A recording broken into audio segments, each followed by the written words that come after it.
我活这么大第一次见像你这样睡觉的狗，你这双手怒指苍天，几个意思啊？对老天爷有意见啊？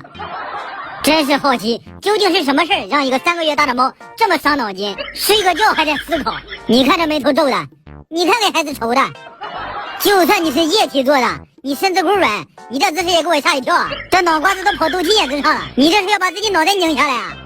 我一贯的主张就是，女孩子就要有个女孩子的样子，不管到了什么时候，那气质那得优雅。家里猫跟狗的关系特别好，形影不离，每次睡觉都是这样含在嘴里。说真的啊，别的还好，我就怕狗哪天磨牙。